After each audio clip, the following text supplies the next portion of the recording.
Hello, good afternoon. How was the paper?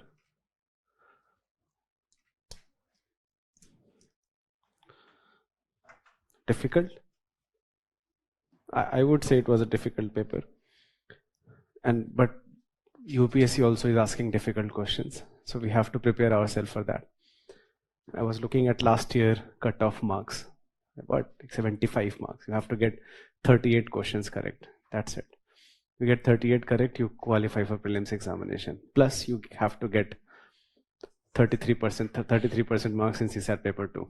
And I was actually looking at the data and I was very surprised. I have some data points in fact with me. I don't know if Rajesh has showed you or not.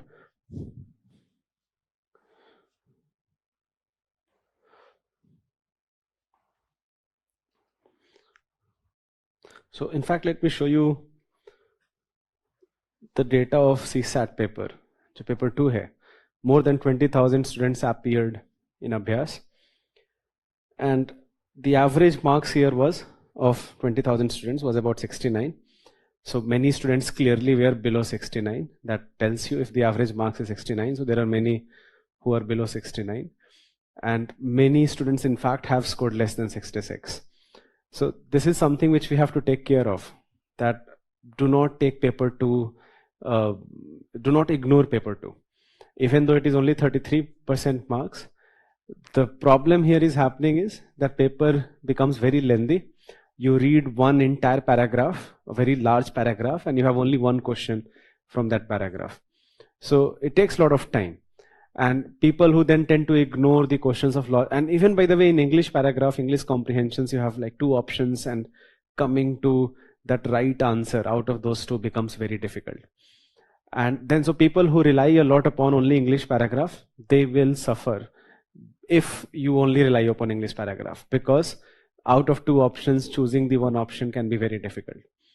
And that is why focusing upon logical reasoning questions and questions of quant and mathematics, it is very important to do well in CSAT paper 2. So don't take that CSAT paper 2 lightly. I also liked that paper 1 data. Paper 1 data very much matches with UPSC data also. Like for example, I was looking at the top 5,000 students average, and the average was 67 marks. Top 5,000 out of top 20,000 students who have appeared here. I do think, okay, there are a few things I want to talk about before I go into the questions. There are 3 things I just wanted to mention about Abhyas discussion. Like what is Abhyas supposed to be and what it is not supposed to be. In fact, I will start with what it is not supposed to be. It is not supposed to be any indication what you are going to do in prelims examination on the day you are going to appear in examination. No way it is an indication that what are you going to do or how are you going to do in the examination. That should be very clear in each and every aspirant's mind. So ये एक चीज कहीं से नहीं है, ये indicator नहीं है कि आपका एग्जाम कैसा जाएगा यूपीएससी में. एक्चुअल जब आप बैठोगे एंड एग्जाम हॉल में होगे और उस दिन आप कैसा करोगे. What it is then indicator of? The first thing, what it is an indicator of, that you get to simulate an exam-like environment. You appear for 2 hours in the first sitting, you appear for the second 2 hours in the second sitting, and you appear these 100 questions and 80 questions in an exam-like situation. So it aims to improve your temperament, exam temperament, in a stimulated exam-like situation. That is the first thing, what it is supposed to be. The second thing it is supposed to be is that you have a lot of time, right? Not a lot of time, but you have some time. And in that some time, figuring out some of the strength areas, some of the weakness areas, that can be very helpful for prelims examination. So I do think the second purpose of this examination can be that if you do feel that some areas you need some more revision, then definitely focus upon that part. Third thing, that you can also take these test papers as a knowledge enhancement tool, that you get to learn something new, that something which you did not know, but now you know about it. Now you know the theme. It's not just about the question. ये भी बहुत important है, that often we think of all these test papers as a question. That a question हमारा सही हो गया, गलत हो गया, आगे बढ़ गए हम. गलत क्यों हुआ, एक statement देगा, आगे बढ़ गए. That question has a theme. It is asked from a particular theme. Maybe that question will not be asked by UPSC, but maybe that theme directly or indirectly will be asked by UPSC. So you come across a certain particular topic, and that is derived from a theme, and you get to know more about that theme. So for that, you can go and look at the explanation, or you can do your own Google search, by the way. That's always good. Always try to do things all by yourself rather than reading some ready-made material, right? So if you do think that this is an important theme which you did not know about, and you get to search about it, and you get to inculcate information about it. So I do think that these are the three main purposes of Abhyas paper. It's not any indication, I will repeat, that how you are going to do in actual examination in UPSC. You have only like less than 2 months now. Few things which we should do in last 2 months if you are going to appear for this year's examination. I do know that in last months you get a lot of stress, that burden of examination that causes a lot of stress. I have watched a very fantastic video. One of the professor was making a point about that. He asked a student that take a glass of water in your hand, like 250 gram of water, and then he asked that then take that 250 gram of water, but not just for 1 minute. Do that for 1 hour, and do that for 5 hours, and do that for 6 hours. And his point was that it is not about the weight of the glass, but how much you hold on to, which is going to cause you stress. And the real life is also like this. If you think a lot about stress, that prelims ye hai, ye nahi hua, wo nahi hua, then you will actually suffer from stress, and your examination is going to suffer. So thinking about stress further compounds the stress. Now, of course, it's not very easy to not think about this stress. कहना मेरे लिए आसान है बड़ा, that don't think about this stress. But how not to think about this stress? I have few practical tips for you. Some general gyan I wanted to give before I jump into questions. That do basic light exercises, but definitely do that. In particularly in these last 1.5 months, that go and jog for 15-20 minutes. In fact, try to sweat a little bit in the morning itself.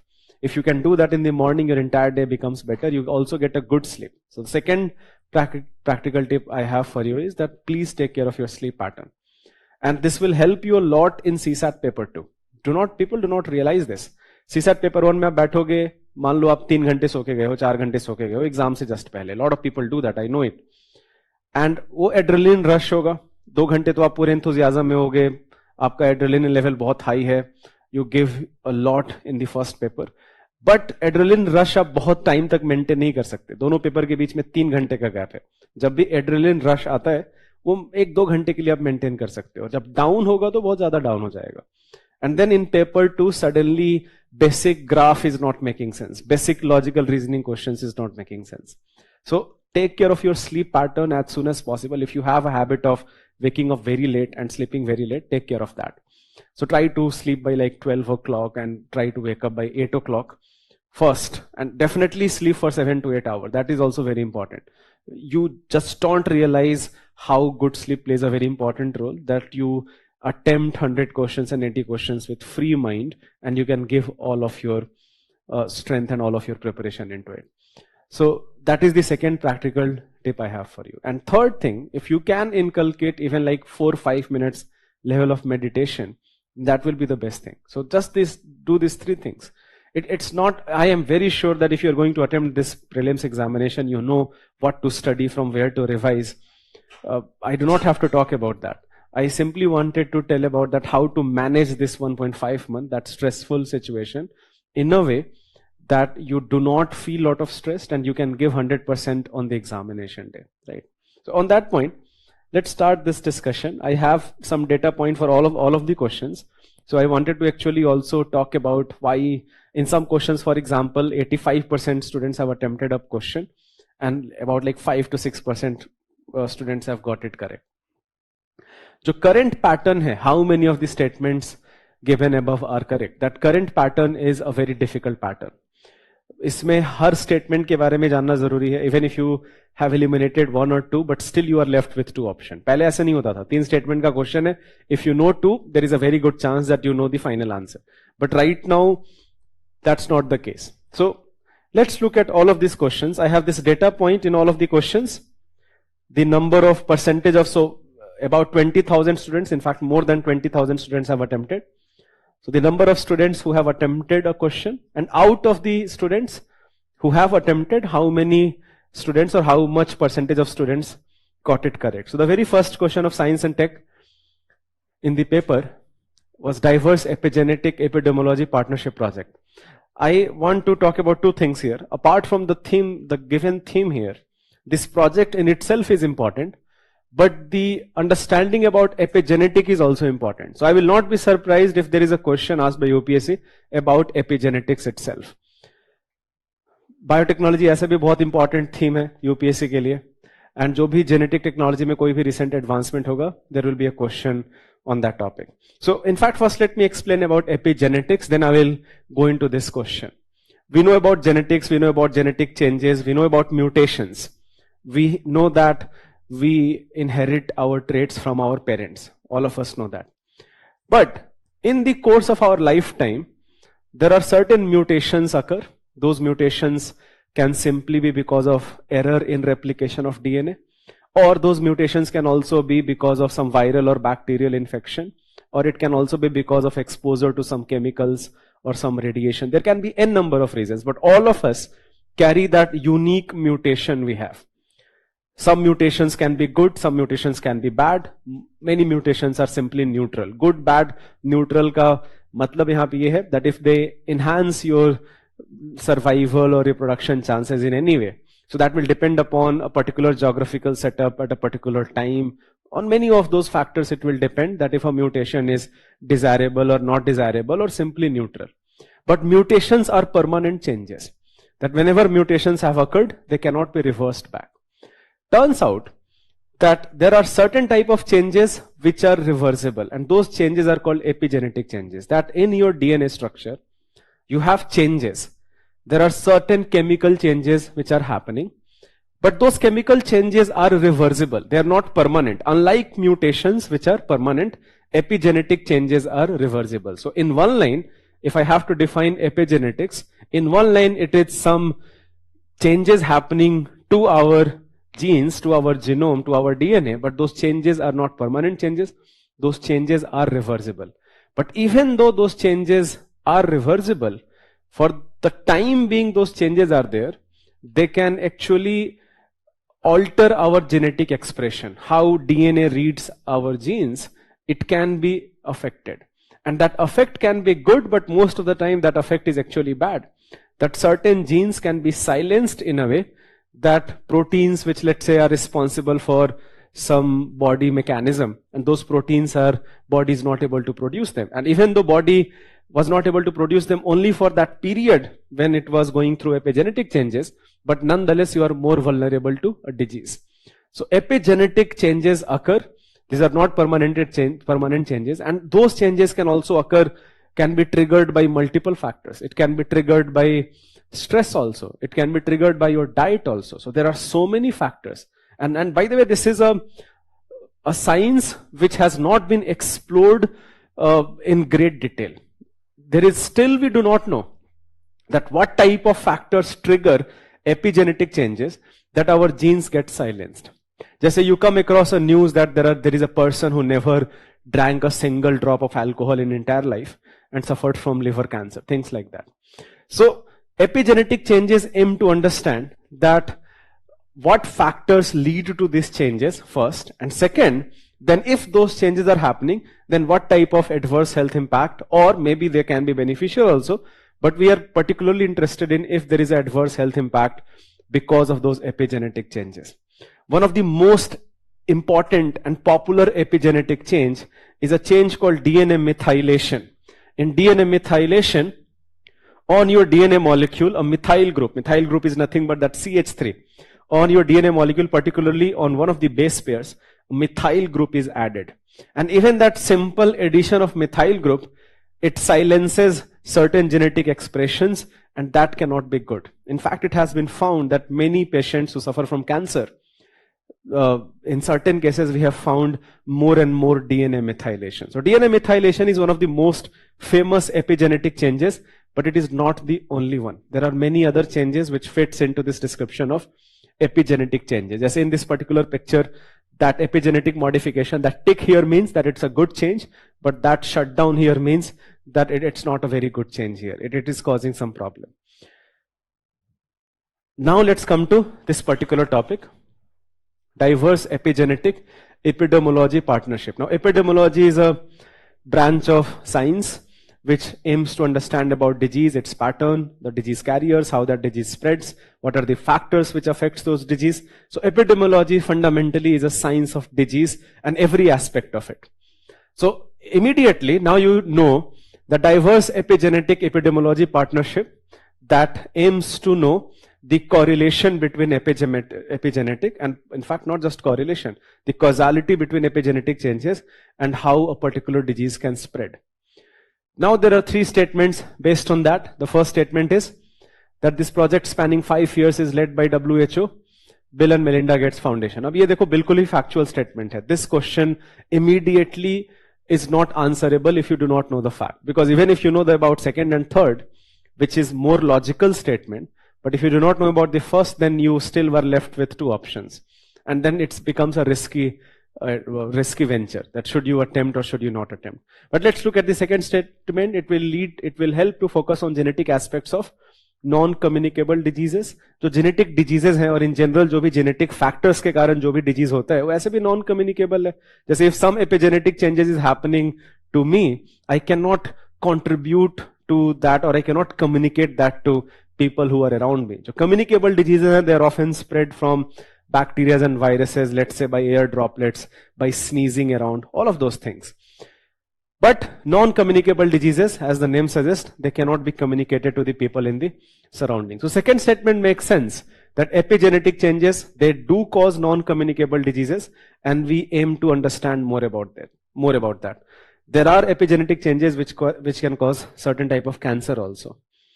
And third is, the project involves generating genomic data set and analyzing DNA methylation data. Now that makes sense, particularly if you do know that this DNA methylation is nothing but a type of epigenetic change. So second and third statement are true, that we know of, but the first statement still is a factual statement, and if you do not know the fact, then it's a difficult statement. And first statement in this case is wrong. It is a project, a collaboration, but the most important collaborator here is one of the labs of CSIR, right? जो Center of Scientific and Industrial Research है, उसका एक particular जो lab है, Center for Cellular and Molecular Biology, and now they have collaborated with many global organizations, and they have started this project called DEEP project. So first statement is not correct here. Second and third are correct. Answer here is B, only 2. So B will be the correct answer in this particular question. Almost 50% of the students got it wrong, and that makes sense also, that those who knew about epigenetic, they definitely attempted, but they did not know about the first fact. They did not know the fact, and it's a very good probability then, that 50-50 hai, 50% got it right. I'm assuming that those who did not know the fact, and they nonetheless did attempt, and 50% people got it right, 50% incorrect. This is a question from current affairs. I do think essay questions, I used to think of them as some of the easiest questions of the paper, because ऐसे जो 4-5 statement वाले question होते थे, उसमें जो options का arrangement ऐसे होता था कि you had lot of option to analyze and eliminate and arrive at the right answer. But again, I find now these questions to be some of the most difficult questions, because the number of statements as they keep on increasing, and I need to supposed to know all of them individually. Only then I can arrive at the right answer. So for me, this becomes a difficult question, also reflected in data. 68% attempted, 46% got it right. So National Automated Fingerprint Identification System in India. This is an important theme inspired from current affairs. It is a centralized database of fingerprints developed by National Crime Records Bureau to facilitate the quick and easy disposal of criminal cases. Now, if you look at the theme है fingerprint identification system. तो first statement में कोई और part problematic नहीं है except that किसका initiative है. And turns out that first is true. It is an initiative of National Crime Records Bureau. This organization works under Ministry of Home Affairs, and इनका goal ये है कि जो भी क्रिमिनल्स हम जहां पे भी अरेस्ट करेंगे, we are going to take a fingerprint of that, fingerprint data of that, and we are going to store all of that at a centralized data server. And then for each and every fingerprint, yes, they aim to assign a unique 10-digit national fingerprint number. जो पहला 2 digit होगा, in fact that will signify कि कौन से state में उनका data लिया गया था. जो हर स्टेट का अपना एक कोड है यहाँ पे, and जो पहला 2 digit होगा that will be from which state this particular fingerprint was taken from, and बाकी जो 8 digits होंगे वो unique digits होंगे.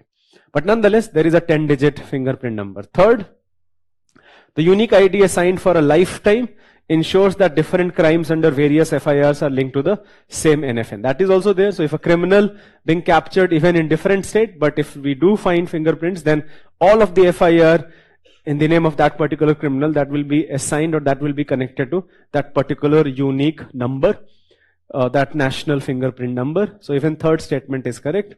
But fourth statement here is not correct, which is a factual statement, that Uttar Pradesh became the first state in India to identify a diseased person through NFIS.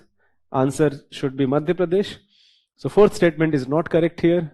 If I did not know at least, let's say, 2 of these statements out of 4, then ideally I would not have attempted this question, because that will be a great risk then, that I am trying to choose between 3 options now. I'm not very sure about 3 options, and still I'm trying to choose between 3 options. So यहाँ पे जो answer है C है, only 3 will be the correct answer. This is an important theme, again a topic which was in news a lot. This is a current affairs inspired topic.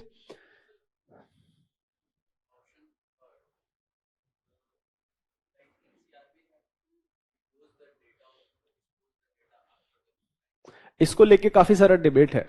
So this is actually the question he's asking is that NCRB has to dispose of the data after the crime, और मान लो कोई free हो गया. ये ऐसा बड़ा contentious issue है जिसको लेके अभी कोई clarity नहीं है. A lot of NGOs have filed this case that this goes against right of privacy. जैसे मान लो कोई अंडर ट्रायल है जो क्रिमिनल केस में फंस गया, आपने उसका डेटा रिकॉर्ड किया एंड पता चला कि वो फ्री है, is freed of the crime. Then what to do about that data then? Will it be removed? अभी जो पूरा प्रोसेस है वो ऐसा है कि आपको एप्लीकेशन डालना पड़ेगा रिमूवल के लिए, वो एप्लीकेशन अप्रूव होगा या नहीं होगा, दौड़ना पड़ेगा आपको. So lot of people are saying that वो ऑटोमेटिकली रिमूव हो जाना चाहिए. तो ये अभी इस पे मतलब दिस इज समथिंग, ये न्यूज रहेगा अभी कि इस टाइप के डेटाबेस का हमको क्या करना है. I should tell you however that many countries, many developed nations in fact, if there is a proven guilt, then they maintain that data for the entire life. You do not have any right. If your guilt is proven, and the case is going on, they maintain the data for the entire life. E-ink display technology recently seen in the news. If you have used Kindle device, किसी ने Kindle device use करा है? Amazon का जो Kindle होता है, तो एक तो होता है जैसे मान लो आपका जो मोबाइल फोन है, राइट, ये मोबाइल फोन का बैटरी है, इसका एक लाइट सोर्स है एलईडी, जैसे मान लो इसका डिस्प्ले है, इसका बैटरी है, it consumes lot of power for that, right. जो ई इंक डिस्प्ले है, they have this amazing way to create display. So think of how आप A4 साइज पेपर पे प्रिंट आउट निकालते हो. एक व्हाइट पेपर है, black आपने print out, because literally there is a ink. आपने गए जेरोक्स शॉप के पास गए, उसके पास प्रिंटर है, उसके पास इंक है, and that ink leads to that printing part. Now e-ink display is digital display, but it is very similar to that ink display. It does not have a backlight जहां पे कोई light source है, और जो light source जो है वो release कर रहा है लाइट के अलग अलग कलर्स को, जिसके कारण आप कुछ चीज देख पा रहे हो. सो इमीडिएटली सेकंड स्टेटमेंट गलत है यहाँ पे. Second statement is wrong, that like LCD it uses a backlight display instead of reflected light which improves readability under bright light. So how does it work? Let me explain that. This is a typical schematic diagram of electronic ink display. Electronic ink display often will include 2 types of pigments. Let's say that white pigment is of positively charged color and that black pigment is of negatively charged color. These 2 pigments will be kept into some electrodes. And whenever, let's say for example, we have to create a display, जैसे मान लो कि ये negatively charged है, we are going to supply negative charge here, so it is going to repel that, and that repulsion will allow this pigment to mix at the upper layer and that will lead to display. So we are literally using electromagnetic interaction, the attraction and repulsion forces between pigments. And by the way in pigments का जो size होगा वो हमारे hair strand के बराबर है, हमारे बाल का जो थिकनेस है उससे भी छोटे पिगमेंट्स हैं. But nonetheless, they do have a charge associated with it, and they are packed. All of that packing is between this particular layer with positive electrodes and negative electrodes, and whatever color of display we want, we can do repulsion. Repulsion will allow mixing at the top layer. And if you want to reverse that, you apply an opposite charge. So for example, if this is negative charge, you now apply positive charge and it will attract that. So whatever display you want, you can have that display on a particular device. So this display technology is called electronic ink display. It has applications in many areas. The most famous one, which I also personally use, is electronic ink display. इसके जो inherent benefits हैं बहुत clear हैं, that it is not straining your eyes. जैसे एक book पढ़ना और एक मान लो आपके पास आईपैड है, लैपटॉप पे पीडीएफ है, पीडीएफ पढ़ना is always very difficult because the light is very bright and you cannot read it for very long. It will strain your eyes and you'll feel stressed.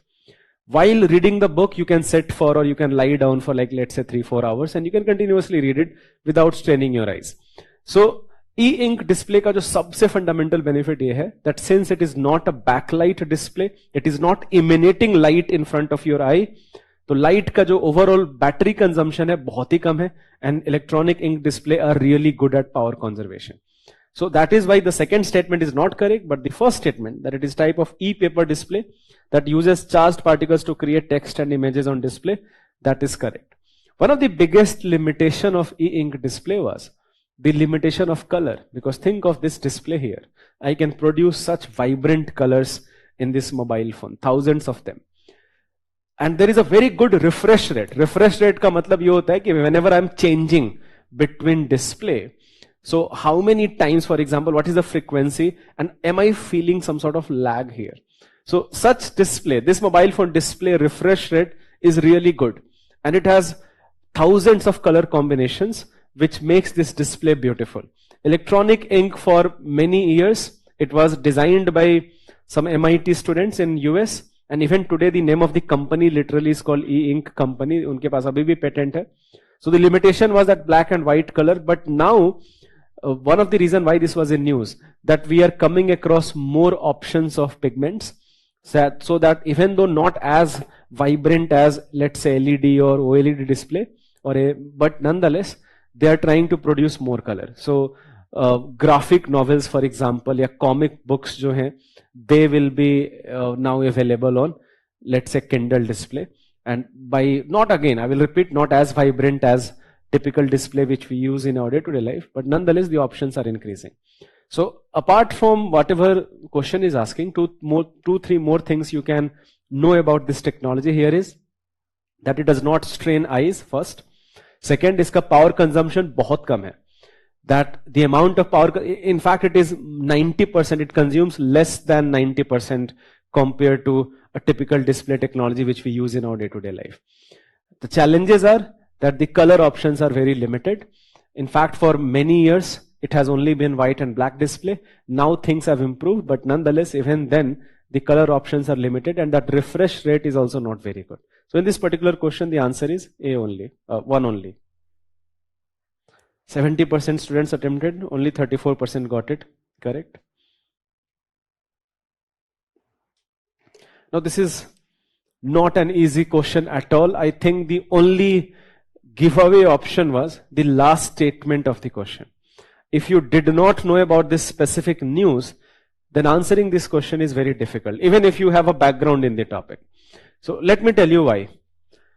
It is a rare element widely used in electronics and semiconductor industry because of its unique characteristic.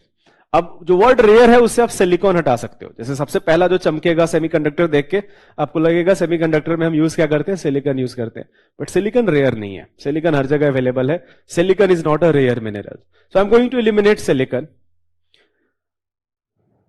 Germanium is not as abundant as silicon, but I cannot call germanium also a rare mineral. So silicon, germanium both can be eliminated. In any case, germanium has been mostly replaced by silicon in most of the semiconductor devices.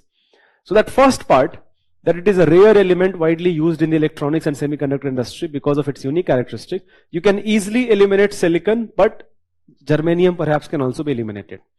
It is part of the refractory metal groups, that is, and is very hard, ductile and lustrous. Now you can eliminate germanium if you have a background in the topic, but you cannot eliminate gallium, because gallium जो है, that is compared to tantalum, the correct answer is B here, by the way. Tantalum is the correct answer. Now, compared to gallium, tantalum is more hard, ductile, and lustrous.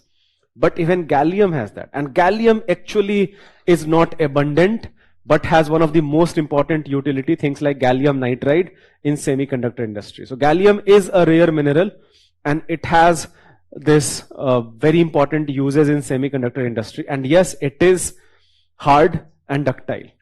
So then comes the last statement.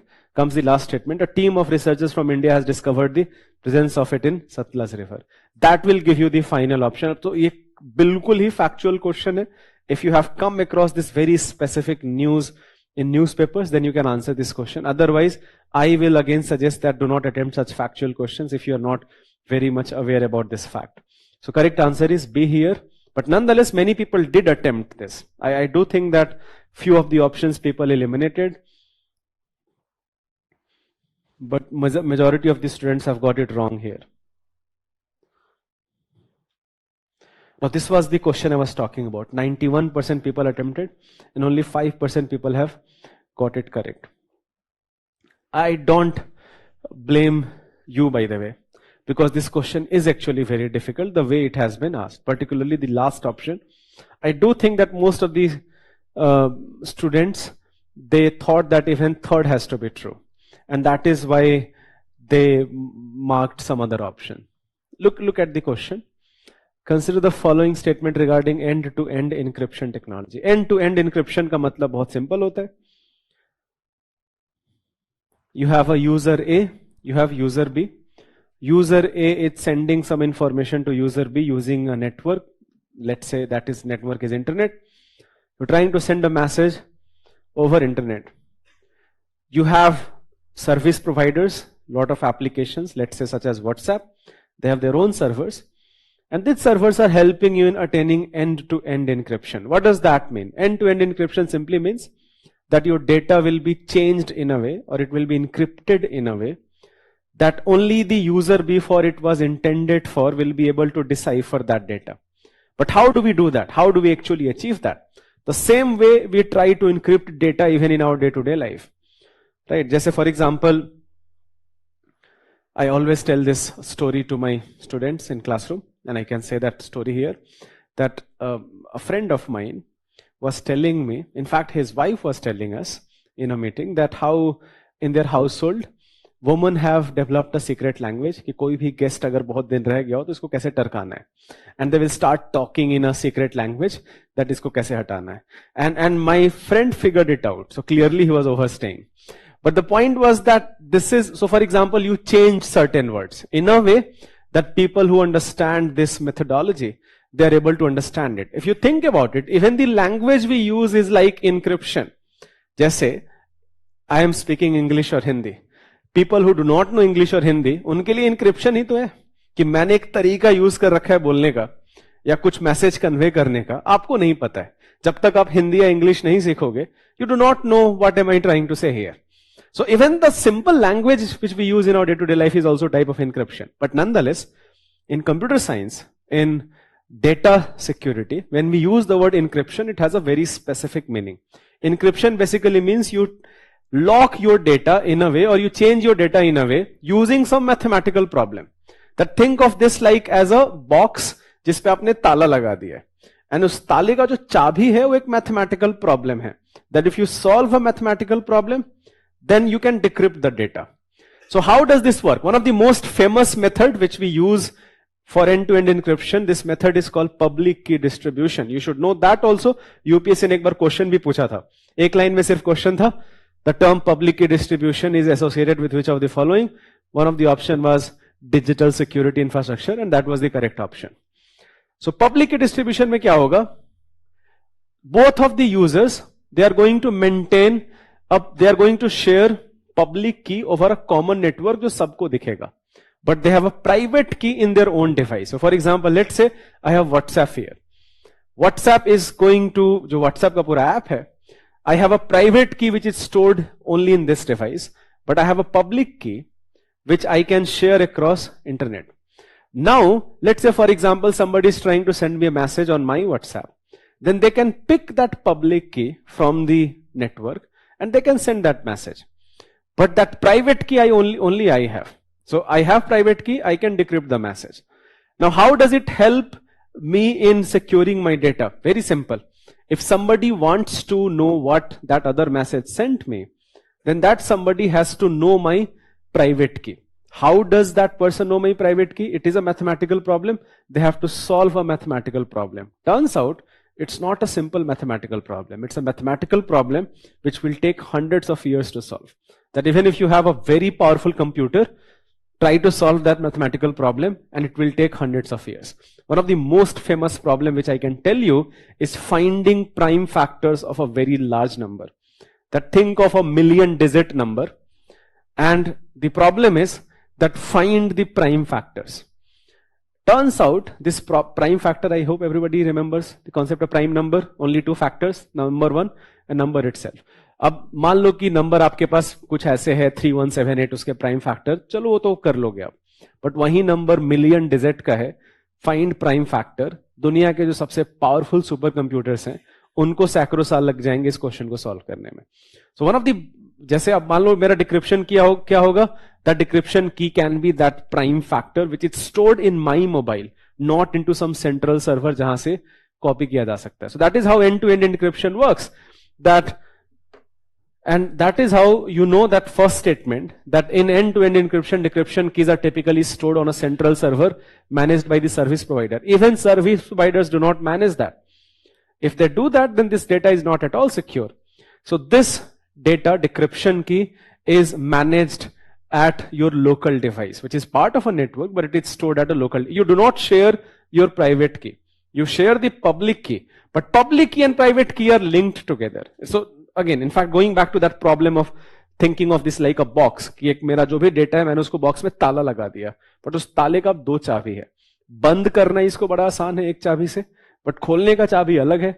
And खोलने का जो चाबी वो सिर्फ मेरे पास है. बंद करने का चाबी मैंने दुनिया को दे रखा है कि जिसको बंद करना है बंद कर लो, बट जब आप भेजोगे मुझे तो कोई और नहीं खोल पाएगा, because only I have the key to open it. So think of that key now as a mathematical problem which is very, very difficult to solve. And think of the public key which I am sending to the world as a problem which is easy to solve. So let's say multiplying two numbers. P into Q is equal to R. Let's say that P and Q, they both are very large prime number. दोनों मान लो एक एक million digit के हैं. दोनों को multiply करा हमने, R हमको मिल गया. ये प्रॉब्लम सिंपल है. ये प्रॉब्लम नॉर्मल कंप्यूटर से हम सॉल्व कर लेंगे. But the same problem in the reverse direction, that I have given you R and you find P and Q, it's so difficult that you will not solve that in hundreds of years. So that is how in computer science we secure our data. That though both of these keys are linked, but I do not share my private key. I keep my private key in my locally stored device. So first statement is not at all correct. Second statement of course is not correct. जहां पे भी only जैसे words आ जाए आप ऐसे भी इसको eliminate कर सकते हो. That it is only used for instant messaging applications like WhatsApp and I message. I message साथ फेसबुक है ना. आई मैसेज किसका है? I do not use Facebook anymore, so I do not no I message किसका app है. But it is not only for instant messaging services, even for storing data, for various other type of things, for national security data, such type of things are used. For your credit card data, जो Amazon आपका credit card data store करके रखती है, they also use end to end encryption. कि अगर किसी को डेटा मिल भी जाए, they do not know the decryption key and hence they can not decrypt it. So second statement is also not correct. I think most of the candidates knew about first and second. They knew that first and second will not be correct. The problem occurred in third statement, that it protects both the data and metadata. अब तो पहले तो यही पता होना चाहिए कि metadata का क्या मतलब होता है. तो metadata is data about data. जैसे मान लो आपने WhatsApp पे किसी को पिक्चर भेजा, तो पिक्चर एक डेटा है, बट आपने पिक्चर कब भेजा, पिक्चर का साइज क्या था, टाइम क्या था, ये जो है ये डेटा के बारे में डेटा है. So that data about data is called metadata. And end-to-end encryption generally does not protect metadata. There can be some end-to-end encryption technique. They will try to protect even metadata, but generally they do not protect metadata. That if somebody knows that a message was, let's say for example, sent at that day, at that time, but what was the message you do not know. So metadata is often not protected in end-to-end encryption. And so even third statement is not true. Answer here is D. I do think that most of the candidates have marked A here, and that is why they have got this question wrong. And I do know that most of the students knew about this particular technique end-to-end encryption, but the last option hai. So I do not blame you, frankly. And I'm just glad that even if you knew about statement 1 and statement 2, I think you should be glad about your understanding. So because third statement is actually a difficult statement, and that is going into very deep into a particular topic. Apart from whatever is given here, always remember that we try to use mathematical problems which are very difficult to solve in a real time frame. We use a method called public key cryptography or public key distribution, which I mentioned.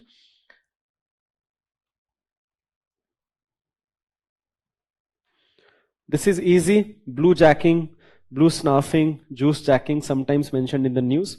All of them have to do with cyber attack. ये जो words से भी थोड़ा सा clarity आना चाहिए. मतलब अब इस level पे I hope that everybody is clear. जहाँ पे भी ऐसे blue jacking या juice jacking जैसे word हो, so we are talking about a type of cyber attack. तीनों अलग अलग type के attack हैं. Blue jacking is that आपने अपना Bluetooth on कर रखा है and Bluetooth आपका secure नहीं है, आपने उसको ऐसे दे रखा है कि कोई key वगैरह नहीं चाहिए connect करने के लिए. Somebody is sending you unsolicited message. It's as simple as that. कि कोई आपको unsolicited message भेज रहा है using Bluetooth network. That will be blue jacking. Blue snuffing will be, that will be more dangerous, that using now Bluetooth to steal your personal data, to your pictures, contact, credit card data, all of that. That particular type of attack is called blue snuffing.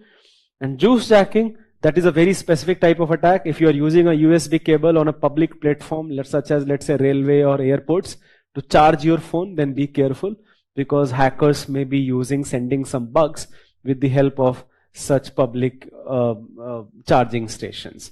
So there was a alert from FBI in US that be careful when you are using public charging stations, particularly from USB, that can be used by hackers to send bugs, viruses in your mobile phone, जिसका purpose होगा आपका data चुराना. So answer यहाँ पे A है, and many of these students have got it right also, which makes sense.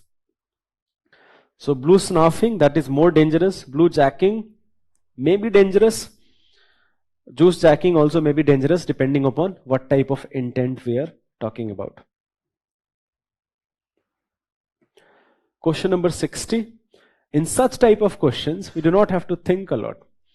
यहाँ पे answer will be all of the above होगा. सेल फ्री डीएनए है. अब सेल फ्री डीएनए से ज्यादा कंफ्यूजन होने की जरूरत नहीं है, बिकॉज है तो डीएनए. सेल फ्री डीएनए का मतलब सिंपली ये है दैट डीएनए जनरली देखो कहां होता है हमारे बॉडी में. DNA is found inside nucleus in a well protected castle. Think of your cell as a city, but उस शहर में बीचों बीच एक बड़ा ही फोर्टिफाइड सेटलमेंट है जिसके अंदर एम्परर है. दैट एम्परर इज जो पूरा आपका न्यूक्लियस है, अराउंड मेम्ब्रेन है, and within that emperor, within that castle you have this emperor which is your DNA molecule. So DNA molecule are generally found inside nucleus because of any reason. By the way that reason can be कि आपको घाव हो गया है कोई, और आप बीमार हो, या आप बूढ़े हो रहे हो, कुछ भी कारण हो सकता है. Because of any reason, there is a chance that this DNA now will be available not inside cell, but it is flowing inside your bodily fluids, in blood or in water.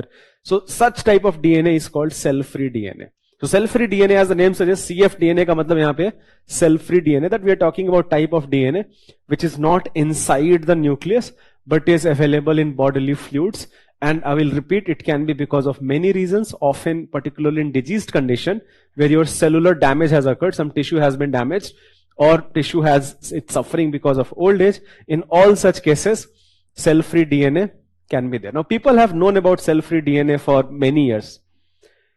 But now that we know more about DNA because of genome sequencing, we can look at the base pair data and we can match that what type of base pair, what type of genes, what type of problems. So अब cell free part हटा दो.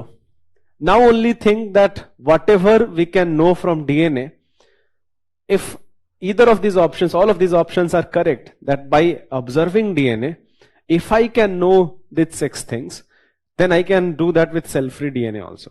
सो अब यहां पे cell free का बहुत ज्यादा significance नहीं है, बट फिर भी I will explain all of this one by one. Minimally invasive screens for disease related genetic abnormalities, that makes sense, that आपको बायोप्सी में जैसे बहुत बार क्या होता है कि डीप कट बायोप्सी होगा, बहुत ही बड़ा इंजेक्शन होगा जहां पे मान लो ट्यूमर वगैरह है, वहां से सैंपल कलेक्ट किया जाएगा. That will be a painful process, particularly patients who are suffering from cancer.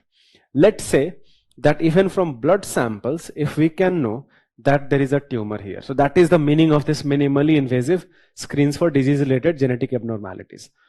Screening pregnancies for trisomy 21 and chromosome microarray analysis. They both are related, by the way.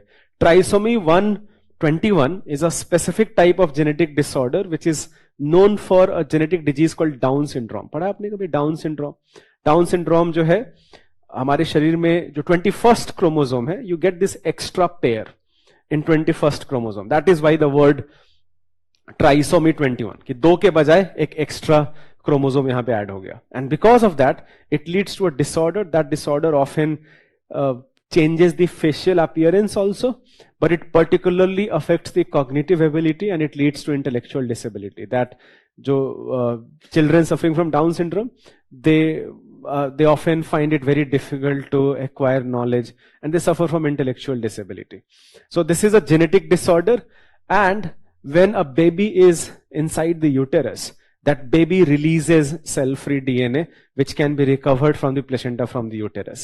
And for genetic testing, doctors can use that cell-free DNA and they can know that if this baby is suffering from, if there is a genetic disorder.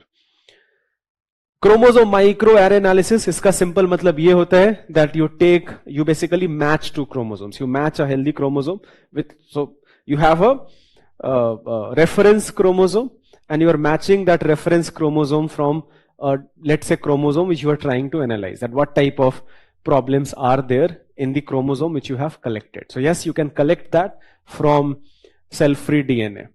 Assessment of allograft injury or rejection. मान लो you have suffered from some serious tissue damage and आपका पूरा मान लो skin graft हुआ है या मान लो आपका कुछ organ replacement भी हुआ है. But in such cases, if suddenly the amount of cell-free DNA is increasing, it means that body is not accepting this treatment, body is rejecting, there is a inverse allergic reaction to it. So yes, by measuring cell-free DNA, if the amount is increasing in your blood sample, then doctors can come to a conclusion that body is not accepting this treatment. Biopsy is used for again cancer.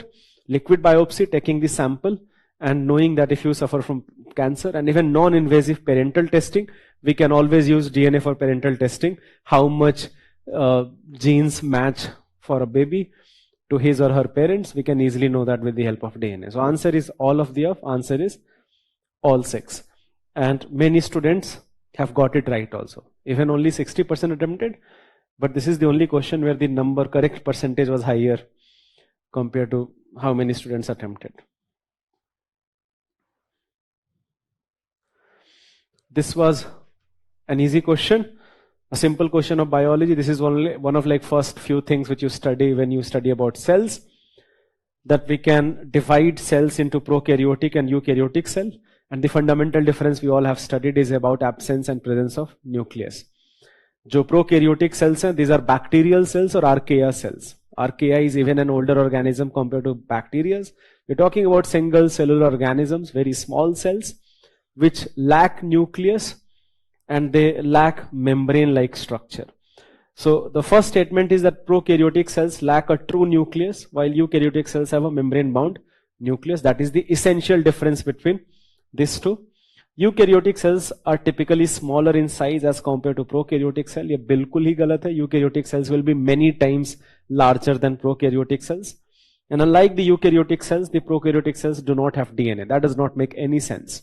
Bacteria do have DNA. Most of the bacteria, they do have DNA. Most of the archaea, they do have DNA.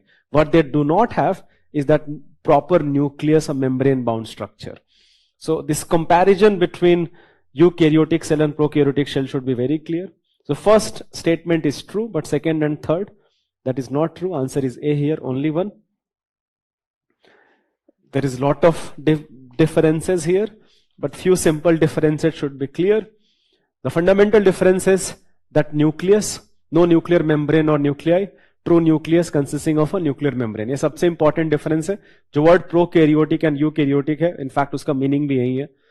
Size of cell, very small, very large, membrane absent, present, flagellar, complex, simple. So you have a lot of differences. Some bacteria can have cell wall, only plant cells have cell wall. In case of eukaryotic cell, we do not have cell wall. But bacteria, despite being prokaryotic, some bacteria can have cell wall. So that is also a difference we should know. So we have a lot of differences, but I think the fundamental division between eukaryotic and prokaryotic, if that is clear, that is also more than enough. That's a good question. 94. Very few people have got it right, which was surprising because it was not a very difficult question. In fact, ये चलो Coriolis force तो फिर भी आप आगे जाके पढ़ते हो, 11th 12th में पढ़ते हो. But first statement, I hope that everybody knew that first statement is true. While traveling from the equator towards the poles, the weight of a person increases. Now इसका कारण बहुत सिंपल है. अर्थ perfect sphere नहीं है. जैसे globe तो हमने perfect sphere बना रखा है, but earth is not a perfect sphere. Earth has a bulge on equator, and that acceleration due to gravity, that actually depends upon how far you are from the center of the earth. So on equator, your distance, so mass आपका हर जगह same होगा. ये बहुत clear होना चाहिए. There is a difference between the word mass and weight.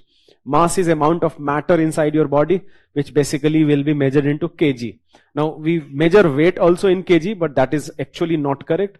Weight का जो actual unit होगा वो Newton होगा, because weight essentially is that attractive force because of earth. So if you are at equator, then basically you are far away from center of earth compared to when you are at pole. Because pole पे जो radius है वो कम है, equator पे radius जो है वो ज़्यादा है. So first statement is true that if you go to poles, that acceleration due to gravity increases slightly. So for example, if it at around equator, जो value होता है क्या होता है? 9.8 meter per second square. In case of pole, it becomes about 10 meter per second square. So there is a slight increase, and weight is mass times acceleration due to gravity, m multiplied by g. And because g is more, why g is more, again I will repeat, because r is less. जो g है उसका r से inverse relation है. If you knew it, then you immediately know that a तो सही हो ही नहीं सकता, because we know the reason. ऐसे सर्सन रीजन क्वेश्चन में क्या होता है कि second statement should be a correct explanation of statement 1. So we do know that second statement is talking about Coriolis force. First statement is talking about weight. कोई relation नहीं है. So first statement is correct. I know that A should not be correct. Statement 2. The Coriolis force increases while moving from equator to the poles. People often get confused a lot about Coriolis force because we have been told to mug up about Coriolis force. We should not have to mug up. Remember, Coriolis force is because Earth is a rotating frame of reference. And whenever you are dealing about events in a frame of reference, which in itself is accelerating, then you have to apply your pseudo force. Remember your physics classes from class 9th, that Newton's second law of motion was telling you that force is equal to mass times acceleration. But मान लो, I am in a truck here, accelerating with A, and I look at a tree here. Now in my frame of reference, this tree is moving in backward direction with acceleration A. I know that Newton, as per Newton's second law of motion, force should be equal to mass times acceleration. Now in my frame of reference, every object in its own frame of reference is at rest. In this frame of reference, this tree is moving in the backward direction. So if this object has to apply Newton's second law of motion, then it must apply a pseudo force in the opposite direction to its motion. Only then it will be able to apply Newton's second law of motion. If it does not, मान लो अब ये object इस tree को देखेगा, इस tree के motion को observe कर रहा है, वो बोल रहा है कि इस ट्री पे कोई फोर्स ही नहीं है, एंड फिर भी बोल रहा है कि ट्री पीछे जा रहा है, then how, तब तो न्यूटन का सेकंड लॉ गलत हो गया. So if I have to apply Newton's second law of motion, then I have to know in which frame of reference I am. And if I get to know that if I am in a accelerating frame of reference, that my frame of reference in itself is accelerating, then I have to apply a force, a fictitious force. Now why we are calling it pseudo force or fictitious force? Because it is not because of some gravitational pull between two mass. It is not because some attraction or repulsion between two charges. It is not a fundamental interaction. It's not electromagnetic interaction or strong interaction or weak interaction. It is an interaction which in fact, it is not an interaction. It is essentially arising because of the fact that I am part of a frame of reference which in itself is accelerating. So it is pseudo, but its impact is not pseudo. So if I do not apply pseudo force, then all my calculations will be wrong. That should be very clear. So whenever you get to know that I am a part of frame of reference when it itself is accelerating, then you must apply pseudo force when you observe some other phenomena. So now think of a rocket going vertically upward. मान लो हमने एक rocket launch किया.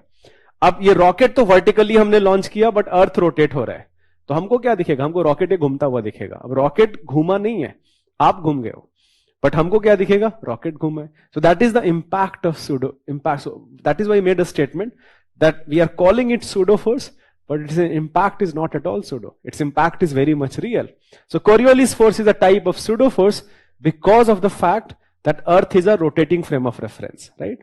Whenever we are dealing with rotating frame of reference, and then we have to look at other type of movement, we should apply Coriolis force, such as rocket, such as planetary winds, such as cyclones, such as many other type of movements. And Coriolis force, yes, it depends upon latitude. It's not a very difficult calculation, but nonetheless it can be shown that Coriolis force जो है, it increases while moving from the equator to the poles. In fact, there is a parameter. If you look at the actual value, I do not expect you to remember that actual value. The actual value is 2mv omega sine theta. Mass is, m is mass, v is velocity. Omega is angular velocity of Earth, but sine theta, that theta here is your latitude. आप कहाँ पे हो? And sine theta का maximum value is what? 1 when theta is 90 degree. When is theta 90 degree? When you are at pole. When is theta 0? When you are at equator. So at equator it is 0 and then it keeps on increasing till pole. अब ये formula हमको याद नहीं रखना, but yes, we must remember that Coriolis force does depend upon your latitude. And जितना ज़्यादा latitude होगा, particularly 0 to 90, your Coriolis force का जो value है वो बढ़ते चले जाएगा. तो second statement भी true है, बट इसका फर्स्ट से कोई लेना देना नहीं है. आंसर यहां पे बी होगा, that both 1 and 2 are correct, but 2 is not correct explanation of statement 1. Fatty acids, saturated fatty acids, particularly omega-3 fatty acids, are considered good fats due to their beneficial effects on heart health. अब ये थोड़ा सा, अब ये this question I think is about how much conscious you are about your health. अभी भी आजकल ऐसे भी इंस्टाग्राम पे इतने सारे इन्फ्लुएंसर्स हैं जो गलत इंफॉर्मेशन देते हैं आपको हेल्थ के बारे में. हर जगह पे गलत इंफॉर्मेशन मिल रहा है आपको. So this question is more about how much aware about, particularly about fat, because fat बहुत बदनाम है कि फैट कॉजेज दिस और that. So how do we classify fat? The first classification of fat is what we call saturated and unsaturated. Saturated का simple सा मतलब होता है saturation, because fat is a organic molecule and if all carbons are saturated, particularly carbon और hydrogen का जो bond है और कार्बन का जो बॉन्ड है, if it is saturated in the sense that if it has 4 single bonds, carbon needs 4 bonds to attain stability. 4 electron है carbon के शेल में, आउटर मोस्ट शेल में, इसको 4 और चाहिए. अब कार्बन जो है, it can make 4 single bond. If I have a fat molecule where carbon hydrogen bonds and carbon carbon bonds, all of them are single bond, we call it saturated fat. Do not worry about that. That is a functional group. That does not play a role in calling it saturated or unsaturated fat. In unsaturated fat, there is a double bond here. So this carbon did not find 4 single bonds, so it bonded with itself. So that is there is a double bond here. The moment there is a double bond, we call it unsaturated fat. Now generally, unsaturated fat is considered healthy. Generally. Unsaturated fat का जो source है, for example, it can be nuts and seeds, avocado, all of those things, fish also. These are good sources of unsaturated fat, such as omega-3. So omega-3 is not a saturated fat, it is unsaturated fat, which is good for health. तो पहला statement तो ऐसे ही गलत है. But a very specific type of unsaturated fat, that is trans fat. Now trans it is called also because of the molecular structure. That these two molecules are very same. इनका जो formula अगर मैं लिखूं तो exactly formula same होगा, but look at there structure. यहां पे hydrogen hydrogen आमने सामने है, यहां पे हाइड्रोजन बिल्कुल ऑपोजिट है. So this is, by the way, this phenomena is called isomerism, where I have same molecular structure, sorry, I have same formula but my molecular structure is different. So in this case, hydrogen is facing each other. This isomerism is called cis isomerism, and here hydrogen is opposite to each other, that is called trans isomerism. तो जो trans fats हैं, they are a type of unsaturated fat. Carbon का यहाँ पे double bond है, by the way. So unsaturated fat है. And I just made a statement that unsaturated fat are generally healthy, except trans fat. Trans fat को लेके कोई debate नहीं है. Trans fat is dangerous. It is particularly dangerous for your cardiovascular health, and it can also contribute to diabetes. Now, with all that information, let's read the statements. Saturated fatty acids, particularly omega-3, यहीं पे गलत हो गया. Omega-3 is a very popular unsaturated fatty acid. But yes, the second part is true. It has good effect on your heart health. Overall, it has good effect. Unsaturated fats are exclusively found in animals-based food, such as meat and dairy product. ये भी गलत है. In fact, ये दोनों के लिए गलत होगा, saturated के लिए भी और unsaturated के लिए भी. Particularly ये जो, sorry, ये खत्म ही हो गया. I can continue the discussion part only, right? Okay. There are two more statements in the question. The second statement was that unsaturated fats are exclusively found in animal-based food. ये दोनों के लिए ही गलत है. Saturated के लिए भी गलत है और unsaturated के लिए भी गलत है. But generally in animal-based food such as dairy product, you find saturated fat. Generally.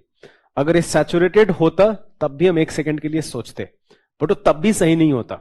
We find saturated fat not exclusively in animal-based product, but even in plant-based product we can find saturated fat. तो ये दोनों के लिए गलत होता, but unsaturated के लिए तो बिल्कुल ही गलत है. Now, third statement is actually quite tricky. I think those who have, let's say, a medical background, they will be able to get this. Otherwise, it's a tricky statement. That trans fat decreases the tendency of blood to clot. अब जैसे, for example, we know that trans fat is responsible for cardiovascular diseases. But cardiovascular diseases, if you knew this thing, that it can often occur because of clotting of blood. That if clotting of blood around your heart occurs, it leads to heart strokes. If it occurs in your brain, it can lead to brain stroke. So you know that third statement is not correct. The trans fat not decreases, but increases the tendency of blood to clot. And that is why it is particularly dangerous for your heart health. So third statement is not correct. Second statement is not correct. First statement is not correct. Answer here is none of the above. So D is the correct answer. It was a difficult question, I will tell you, because each and only second statement was easy. Second statement, I think everybody knew that second statement is not correct. But I don't think first statement was very easy. It was a factual statement. You had to know that omega-3 is a good fat, unsaturated fat. And third statement, you could have derived, but थोड़ा सा medical knowledge होना जरूरी था यहाँ पे, I guess, that जो blood clots हैं around heart, that can cause heart stroke.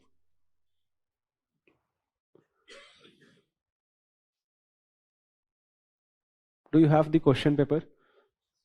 Am I live? Can I continue the discussion?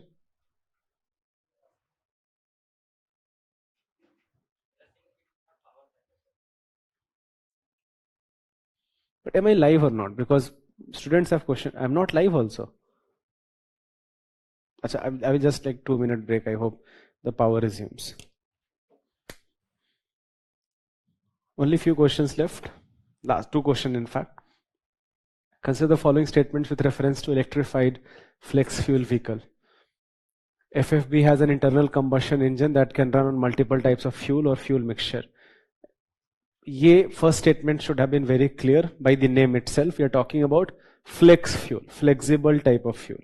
So the goal of, and by the way, there is a reason why this question has been asked. It is again a current affairs inspired question. For last few years, Government of India has this focus on that flexible fuel vehicle. Government of India खुद से भी research कर रही है. And in India, Toyota की एक जो car है, which is a flexible fuel vehicle, which has been approved as per Bharat Stage 6 standard. So current affairs से inspired question, and that is why this question has been asked. And yes, that is the most important feature, that it can work on petrol, ethanol also, or any blending of petrol or ethanol. So even high blending of petrol with ethanol, it can work. Exclusively on ethanol it can work, and on petrol also it can work. जो traditional engines हैं, वहाँ पे up to certain percentage of ethanol आप mix कर सकते हो, engine change करने की जरूरत नहीं है. जैसे 20% आप आराम से कर सकते हो. In fact, almost if you are in Delhi, then you already are getting 20% blended ethanol with petrol. You do not have to change your car engine. But if it increases a lot, let's say more than 1/3, then the engine will not work. It simply will not work. So that is why this particular flex fuel vehicle was important. And India के लिए significant है भी. India का import basket बहुत ज़्यादा oil है. And if we can replace oil in any way, let's say with ethanol, any type of biofuel, then we get to reduce our current account deficit, and we also get to fulfill our environmental obligations. Because जो ethanol biofuel का जो carbon footprint होगा वो बहुत कम होगा compared to combustion engine based on fossil fuels such as petrol or diesel. Second, flex fuel vehicle has both a flex fuel engine as well as an electric powertrain. In fact, that is also there. That जो पूरा work है flex fuel engine का वो इस बात पे है that we can also use it like an EV. So think of this as a hybrid car. Already you have existing hybrid car. So you have a hybrid car, but that is also working on ethanol. जो अभी hybrid car है वो petrol पे चलेगा, battery पे चलेगा. So this is, think of this as a hybrid car, but is working on a flexible fuel vehicle. So that second part is also true. It has higher mileage compared to traditional gasoline vehicle. I did not like this statement. I felt that the beauty of this question was spoiled because of third statement. Because you have to know the fact then. First and second statement you can still derive from logic. थोड़ा बहुत सोच के first and second statement आप derive कर सकते हो. I would have really loved this question अगर ये one only, two only, both one and two and neither one nor two होता. Third statement as of now is not correct. अब ये factual चीज है. Hopefully future में थोड़ा engine improve हो, चीजें और ठीक हो, तो स्टेटमेंट हो सकता है सही हो जाए. But as of now this statement is not correct. जो फ्लेक्स फ्यूल व्हीकल्स हैं they do not have higher mileage compare to traditional petrol vehicle. So third statement is not correct. Answer here is only 2. That is why so many students have got it wrong. This was perhaps the easiest question of science and technology in the paper. There were a lot of terms given. Altitude hold, terminal descent, rough braking, recently seen in the news. All of them have to do with phases of Chandrayaan 3 lander that are critical for soft landing. That Chandrayaan 3 lander, when it was separated from the propulsion module, its vertical velocity as well as horizontal velocity, all of that had to be decreased, and in fact just before landing both should have come down to exactly 0. We also had to reorient it properly so that it can vertically fall down. So that is what rough braking phase, altitude hold phase, fine braking phase, and terminal descent and touchdown, all of these terms have something to do with the soft landing of Chandrayaan 3. So I like this question. And I also like the fact that most of the students got it right also. I felt that this was the easiest question of science and technology in the paper. All other questions, they were medium or difficult level questions. Some were genuinely difficult because of the factual nature of question. हाँ, altitude hold यही है, altitude hold ठीक है. अच्छा, अरे यार ये तो वो है, वो अब एटीट्यूड होल्ड का क्या मतलब है यहाँ पे.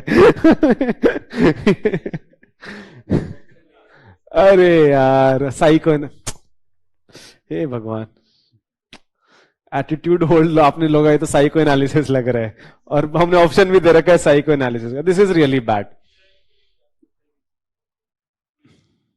इजराइल के लिए क्यों जाएगा?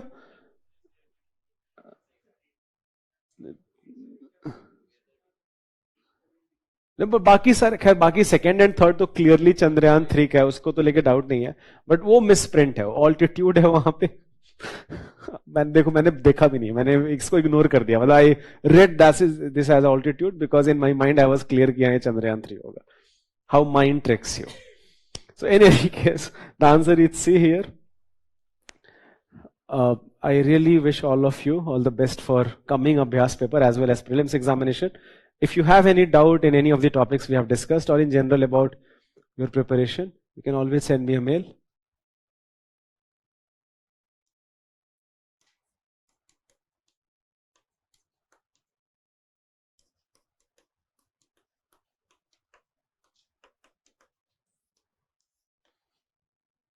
And remember what I said in the starting of the class. Train your brain not to stress. And इसका जो सबसे effective तरीका है वो physical exercise है. That when you work out, then your brain becomes active, stimulated, and you do not think about many other problems in life. So why exercise has a direct impact on stress release? Now we understand it very well. That there is a reason why we are asked to exercise, for even for mental health. So taking care of physical health also takes care of your mental health in many cases, in most of the cases. So don't forget that part. That try to make certain changes now that prelims exam is nearby. All the best for examination. I will see you guys in Abhyas 2 discussion.